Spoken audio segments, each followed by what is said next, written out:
قد سألها قوم من قبل، اس سے پہلے بھی ایک قوم تھی، یعنی کون؟ یہودی، من قبلکم، تم سے پہلے بھی، وہ بھی سوال پوچھا کرتے تھے بہت زیادہ. ثم اصبحوا بها کافرین، اس کے بعد وہ کافر ہو گئے احکامات کا انکار کرنے کے بعد.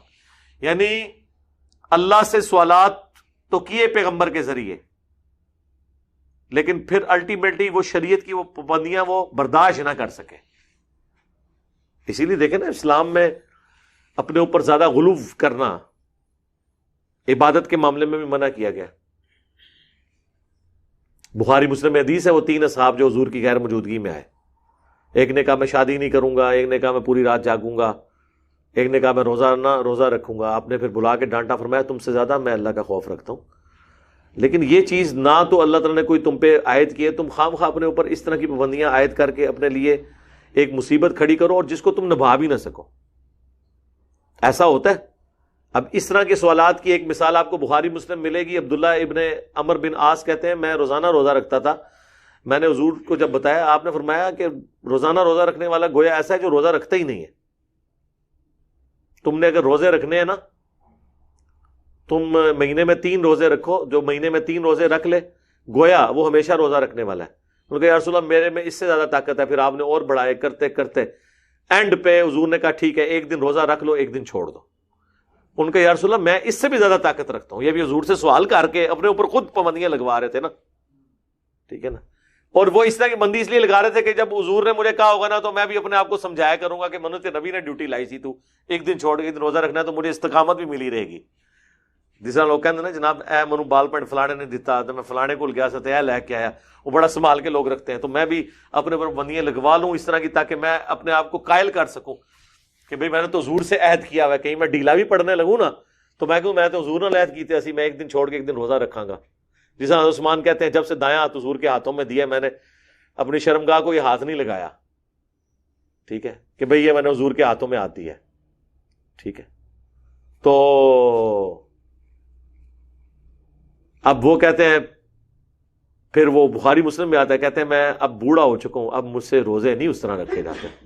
کاش اس وقت میں حضور کی رخصت سے فائدہ اٹھا لیتا، یعنی 3 روزے لی، ٹھیک ہے نا. لیکن انہوں نے اپنے میں جبر پھر کیا ہوا تھا کہ میں اب حضور سے کمٹمنٹ کر بیٹھوں گا، 1 دن روزہ رکھاں گا 1 دن نہیں رکھاں گا. تو کتنا عرصہ ڈائٹنگ چلا سکتے تھے وہ؟ الٹیمیٹلی کبھی نہ کبھی تو ڈائٹنگ ختم کرنی پڑتی ہے. تو وہی ہوا، پھر ان کے لیے مشکل ہو گئی. تو اس لیے شریعت کی پابندیوں سے ہم تو آپ کو اس سے بھی آسان بات بتاتے ہیں. صحیح مسلم میں حدیث ہے، جس نے رمضان کے، بلکہ صرف مسلم میں نہیں ہے، بخاری کو چھوڑ کے باقی 5 کتابوں میں ہے، مسلم، ترمذی، ابو داؤد، نسائی، ابن ماجہ، مشکات میں بھی، جس نے رمضان کے روزے رکھے اس کے بعد شوال کے 6 روزے رکھ لیے، وہ گویا کہ ایسا ہے کہ وہ ہمیشہ روزہ رکھنے والا ہے. اسے بھی پورے سال کے روزوں کا ثواب ہے. ہر سال 6 روزے رکھ لے شوال میں، چاہے رمضان کے فوراً بعد رکھ لے، چاہے وہ وقفے سے رکھ لے، جس طریقے سے مرضی. اس مہینے میں آپ نے 6، بعض کہتے ہیں جی وہ جی ایک فوراً رکھ لو باقی پھر کرو، جس ٹائم مرضی رکھے. 7 رکھنے سے فائدہ ہوتا ہے، روٹین بنی ہوتی ہے. تو یہ بھی آسان نہیں ہے. فجر سے لے کے اشراق تک مسجد میں بیٹھنا مشکل کام ہے. اور صحیح مسلم میں حدیث ہے، نبی الاسلام کی بیوی سیدہ جویریہ بیٹھی رہی فجر پڑھ کے. نبی الاسلام فجر پڑھانے کے لیے گئے تو دیکھا کہ وہ گھر میں ہی نماز پڑھ رہی تھی. ظاہر عورتوں کے لیے جماعت نہیں ہے. آپ سورج نکلنے کے بعد اتنی دیر کے بعد گھر واپس آئے تو ابھی تک مصلی پہ بیٹھی ہوئی ہے. آپ فرمایا تو صبح سے بیٹھی ہوئی ہے یا رسول اللہ؟ فرمایا میں ابھی آ کر میں نے 4 کلمات 3 دفعہ کہے ہیں اور اس سے زیادہ ثواب مجھے ملا جو تو صبح سے ابھی تک بیٹھی ہوئی ہے. سبحان اللہ و بحمدہ عدد خلقہ ورضا نفسہ وزنۃ عرشہ ومداد کلماتہ، جو ہمارے صبح شام کے اذکار میں نے ڈالا ہوا ہے. تو عمل مختصر اور فائدے زیادہ. یہ دیکھیں، کہتے ہیں لوگ کہتے ہیں شریعت کا علم حاصل کریں گے تو مشکل پڑ جاتی ہے. میں کہتا ہوں نہیں، شریعت کا علم حاصل کریں تو آپ کو ایسے شارٹ کٹس، جس طرح آپ کمپیوٹر کی فیلڈ کے لوگ سمجھ سکتے ہیں، کاپی پیسٹ کی جو کمانڈ ہے یہ کتنی بڑی نعمت ہے. اگر آپ کو ہر دفعہ وہ چیز ٹائپ کرنی پڑے تو کتنا مشکل ہے. تو اب اگر کسی نے صرف ٹائپنگ سیکھی ہے اور اسے یہ نہیں پتا کہ کاپی پیسٹ بھی ایک ہوتی ہے اور ایک کمانڈ اسپیل چیک کی بھی ہوتی ہے. اب تو آٹو اسپیل چیک آ گیا نا. جس زمانوں میں ہم نے کمپیوٹر سیکھا تھا نا اس میں اسپیل چیک اپلائی کرنا پڑتا تھا. ڈاس میں یہ تو اب ایم ایس آفس میں تو آٹومیٹکلی ریڈ لائن نیچے آ جاتی ہے اور وہ ٹھیک کر دیتا ہے.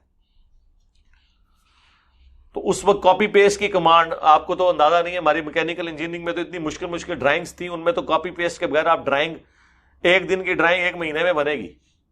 لیکن کاپی پیسٹ کی جیسے فوراً ایون اس کا مرر امیج بھی بن جاتا ہے. اگر ایک چیز اس طرح کی ایک طرف دکھ رہی ہے دوسری طرف اس طرح, وہ ایک مرر کی کمانڈ دیں وہ یوں ہو جاتی ہے.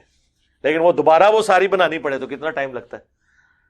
تو یہ کاپی پیسٹ کی جو ہے آپشن, یہ ایک علم میں اضافہ ہے نا آپ کے, اس کی وجہ سے آپ کے لیے کمپیوٹر کا استعمال آسان.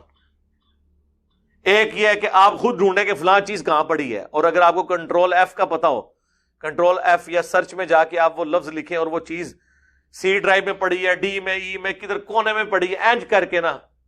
بزرگان دین دی محنتاں نو سلام ہے جنہوں نے کمپیوٹر بنایا ہے, جڑے رحمت اللہ علیہ نے رحمت اللہ علیہ نے بنایا نہیں, تو وہ سامنے آ جاتی ہے. تو یہ علم حاصل کرنے سے آپ کمپیوٹر استعمال کرنا آسان ہو گیا آپ کے لیے. آئیکنز کا یوز کمپیوٹر کو آسان کر دیتا ہے. اس طرح دین میں بھی آپ جتنا علم حاصل کریں گے آپ کے لیے دین آسان ہو جائے گا. کتنے لوگ ہیں جو کہتے ہیں ہم نماز ہی پڑھنی مشکل ہوتی تھی, عشاء کی 17 پڑھنی پڑتی تھی. اب ان کو پتا چلا بھائی 24 گھنٹے میں 17 ہیں. سنتیں جو ہے وہ پڑھ لے ثواب ہے, نہیں پڑھتے تو گرفت نہیں ہے, اور کہیں پہ مجبوری بھی ہے نماز جمع کر لیں تو وہ بھی مسئلہ ختم. وہ کہتے ہیں نہیں نماز تو اب آسان ہوگی, لگتا ہے زندگی کا حصہ بن گئی ہے. بس جب آپ کو نماز لگے نا آپ کی زندگی کا حصہ بن چکی ہے اور آپ کو اس کے پڑھنے میں کوئی تردد نہیں ہے, تو سمجھ لیں یہ فطرت کے اوپر آپ آ چکے ہیں. اور جو نماز پڑھتے ہوئے آپ کو خوف, تو آپ عشاء پڑھنے جب انفی جاتے ہیں ذرا ان سے پوچھیں ان کے دماغ میں کیا ہوتا ہے. اینی موٹی شاہ انہوں نے سیر ہوتے ہوتی ہے, اسی واسطے 5 منٹ 4 فرض مکا کے پرے کرتے ہیں. تو انہوں نے کتنے انہوں 15-20 منٹ یا آدھا گھنٹے دی پڑھ کے قرآن سننا ہے وہ, جن کو یہ ٹینشن ہے کہ اس تو بعد 2 سنتا, پھر 2 نفل, پھر 3 وتر, پھر 2 نفل پڑھتے ہیں. تو جڑے زیادہ ویلے نے وہ پہلے بھی جا کے وضو کر کے 4 رکعتوں بھی پڑھن گے. آپ پڑھیں جتنی مرضی, ہمیں اس سے کوئی اعتراض نہیں ہے, لیکن اس کو دین بنا کے اس حوالے سے تو نہ پیش کریں کہ یہ کمپلسری ہے, آپشنل ہے. اللہ تعالیٰ سے دعا جو حق بات میں نے کہی اللہ تعالیٰ ہمارے دلوں میں راسخ فرمائے. اگر جس بات میں میرے منہ سے کوئی غلط بات نکل گئی اللہ تعالیٰ معاف کر دے. ہمیں کتاب و سنت کی تعلیمات پر عمل کر کے دوسرے بھائیوں تک پہنچانے کی توفیق عطا فرمائے. سبحانک اللہم و بحمدک اشہد ان لا الہ الا انت استغفرک و اتوب الیک وما علینا الا البلاغ المبین. جزاکم اللہ خیرا.